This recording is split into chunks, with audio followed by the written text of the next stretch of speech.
Oh yes, reka twongere tubifurize igitondo cyiza kandi kaze muri breaking news. Tongeye kwasuza cyane ndetse bakunzi ba LTV show rimwe tubahaye ikaze muri kino gitondo cyane. Naho tugiye kugaruka rero kuri breaking news zigaruka ku makuru ari hirya no hino ku isi, ariko tukitsa mu burasirazuba bwo hagati ndetse no mu karere k'ibiyaga bigari. Muri kino gitondo cyane rero ndagira ngo tugaruke ku bibazo bikomeje kugariza igihugu cya Repubulika Iharanira Demokarasi ya Kongo by'umutekano muke urangwa n'intambara ikomeje kumvikana mu burasirazuba bwacyo, aho Minisitiri w'Ububanyi n'Amahanga w'igihugu cy'u Rwanda Olivier Nduhungirehe amaze kuba yagira icyo atangaza ku mpamvu intambara mu burasirazuba bwa Kongo ikomeje kwiyongera. Ibyo rero Kongo yo ishinza u Rwanda kukuba rufite umwihariko ndetse n'ibanga ruri gukoresha kugira ngo intambara ikomeze idogere, nyamara rero byamaze kuba byagera hanze kukuba ari igihugu cya Kongo kirimo kiratera intambara n'ubundi. Reka nze tubyinshi mu gihe kandi turi buze kwinjira ku gihugu cya Venezuela mu gihe kiri mu mwuka mubi n'igihugu cya Leta Zunze Ubumwe za Amerika kwa Donald Trump cyamaze kuba cyashinza Leta Zunze Ubumwe za Amerika ubujura bukabije.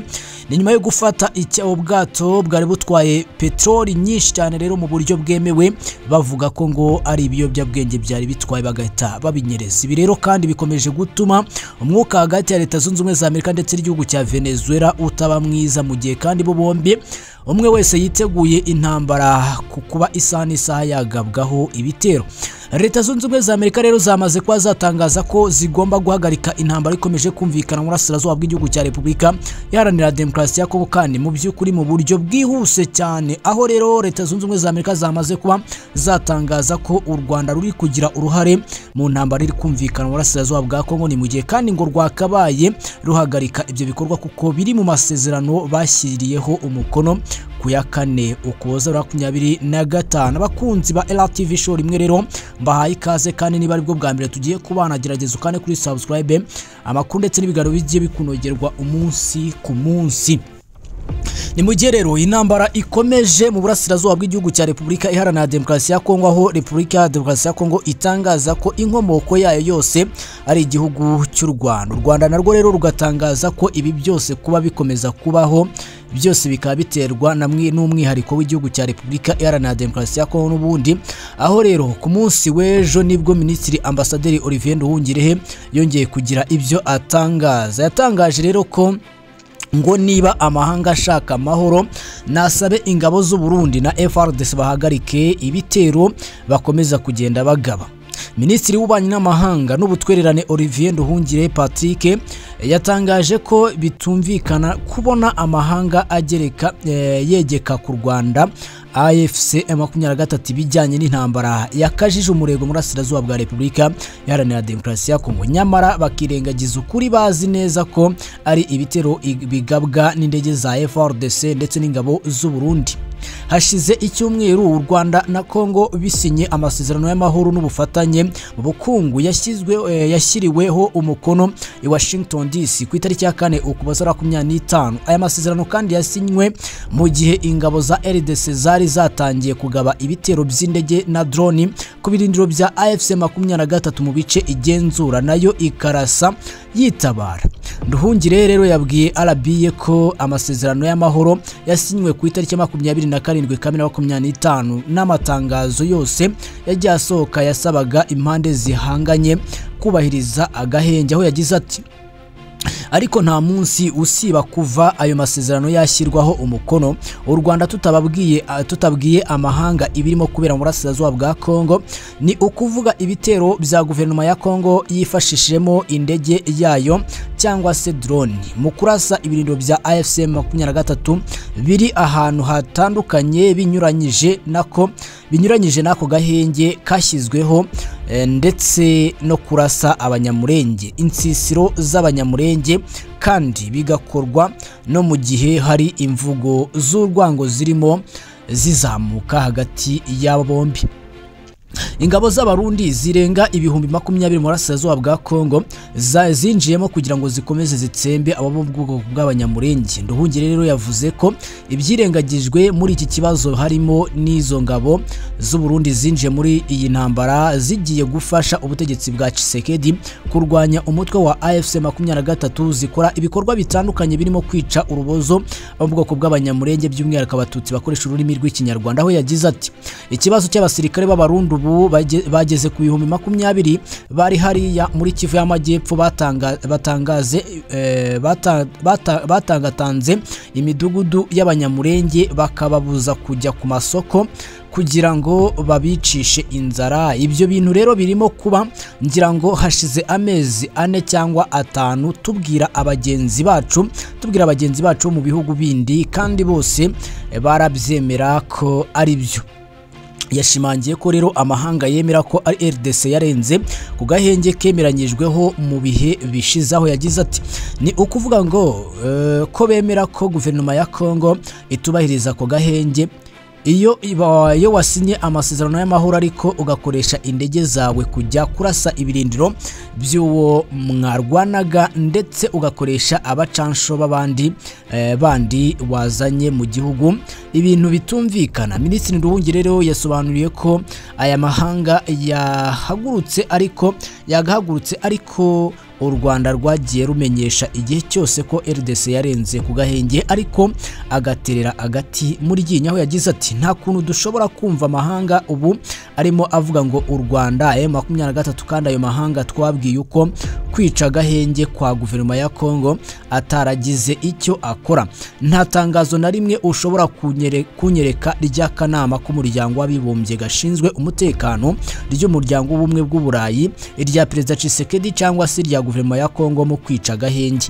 Yongeyeho ko agahenge ni iyo abarwana bemeranyije guhagarika intambara ntihagarare urasa undi. Ntabwo agahenge kareba uruhande rumwe gusa. None se iyo guverinoma ya Kongo itubahiriza agahenge igahora irasa ibirindiro by'umutwe wa AFC 23 ugasubiza nawo, murumva uwishe agahenge arindi.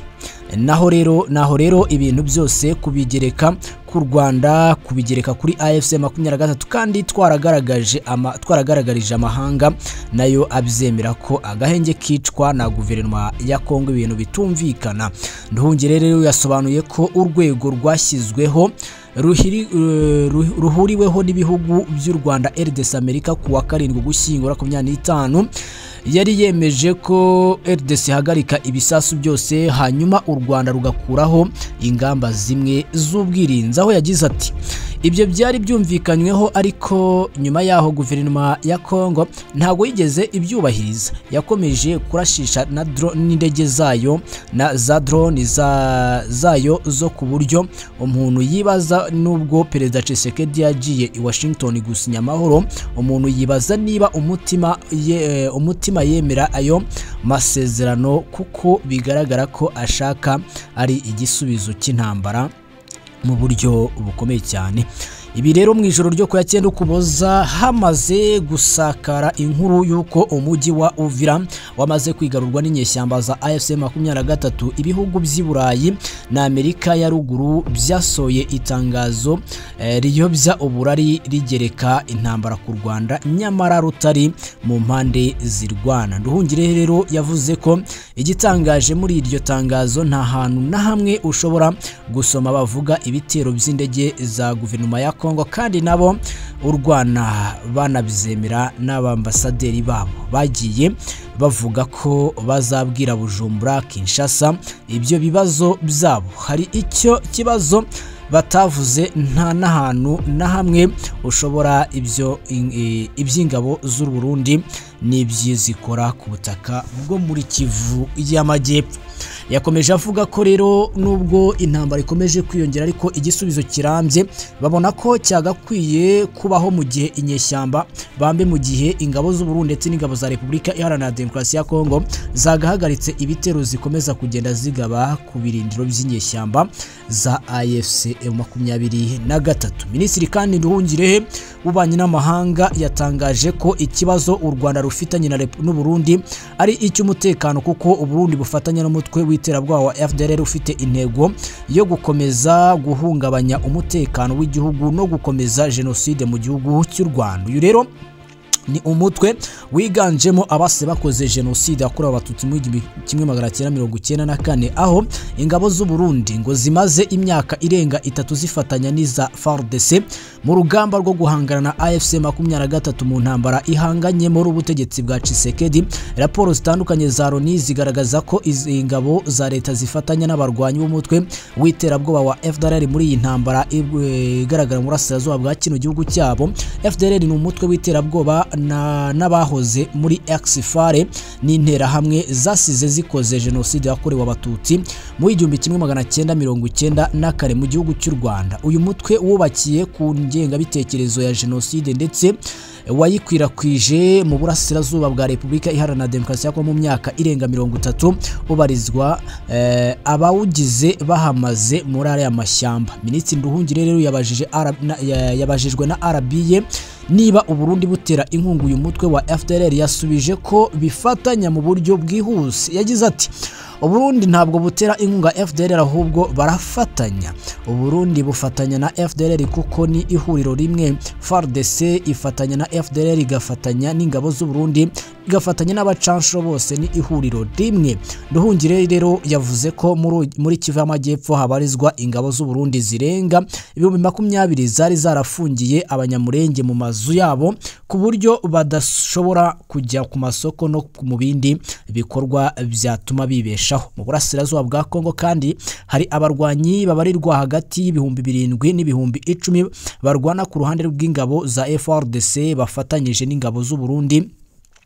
Nduhungire rero yakomeje agira ati ikibazo nyamukuru dufitanye n'ikibazo cy'umutekano ntabwo waba ari ufatanya na FDLR ngo uba udashaka guhungabanya umutekano w'u Rwanda kuko icyo FDLR yifuza ni uguhungabanya umutekano w'u Rwanda. Kandi uribuka muri 2023 mu gihe cy'amatora muri RDC Perezida Tshisekedi yavugiye mu nama za politike cyangwa kuri radio na televiziyo Kongo afite umugambi wo gutera ibisasu i Kigali ngo adashyize umusirikare n'umwe ku butaka kandi ngo akaba azafasha urubyiruko rw'u Rwanda ngo guhirika ubutegetsi bwo mu Rwanda. Aya magambo rero Tshisekedi yavuze ku manywa y'ihangu kandi ibikorwa yakoze nyuma yaho gato byarabigaragazaga kuko yahise ahuza ingabo za FARDC FDLR ingabo z'u Burundi n'abacansho ngo bafatanye muri urwo rugamba ruganisha ku guteza umutekano muke mu gihugu cy'u Rwanda. Aho yagize ati ibi bintu byose bibangamiye umutekano wo mu karere. Kugira ngo rero icyo kibazo gikemuke ni uko ingabo z'abarundi zava mu burasirazuba bwa Kongo, ni uko uwo mutwe wa FDLR warandurwa kandi n'ibyo bitero by'ingabo za Kongo bikarangira hanyuma tukabona uko dushyira mu bikorwa ari amasezerano twashyizeho umukono. U Rwanda rugaragaza ko kugeza muri Werurwe 2025 umubano w'u Rwanda n'u Burundi werekezaga mu nzira nziza ariko bikazambywa nuko Perezida Ndayishimiye yarengaga ku biganiro byabaye akajya mu bitangazamakuru mpuzamahanga kubeshyira u Rwanda ko rwenda gushoza intambara mu gihugu cye cy'u Burundi. U Rwanda na RDC byasinye amasezerano y'amahoro n'ubufatanye mu by'ubukungu ku itariki ya 4 Ukuboza 2025. Ibi rero bivugwa ko byagiye birengwaho n'igisirikare cya guverinoma ya Kongo. Ngira ngo rero mwese muri kubyumva uburyo ibintu bihagazemo mu gihugu cya Kongo, igihugu cy'u Burundi, igihugu cy'u Rwanda, ibintu bikomeje kudogera yose. Na magambo yatangajwe na Olivier Nduhungirehe ubwo yagarukaga cyane ku kibazo cyugarije igihugu cya Repubulika Iharanira Demokarasi ya Kongo. Ariko nubwo ibyo byose bikomeje bwose, Leta Zunze Ubumwe za Amerika zandikiwe ku munsi w'ejo zisabwa ko zashyira igitutu igisirikare cy'igihugu cy'u Rwanda ngo kivane ingabo zacyo mu burasirazuba bw'igihugu cya Kongo kuko ngo umujyi wa Uvira ugiye gufatwa n'inyeshyamba za 23 kandi ngo bitewe n'uburyo u Rwanda rurimo ravayoletinga agahenge kemeranyijweho i Washington DC. Bityo ubutegetsi bwa guverinoma ya Kongo ku munsi w'ejo bukaba bwarandikiye igihugu cya Leta Zunze Ubumwe za Amerika busaba ko cyashyira igitutu ku gutegeka u Rwanda rugakura ingabo zarwo ndetse rukanahagarika ibikorwa rukomeje gukora byo kwigarurira umujyi wa Uvira. Bityo iki gitondo cya none amakuru azindutse aremeza ko Leta Zunze Ubumwe za Amerika zamaze gutangaza ko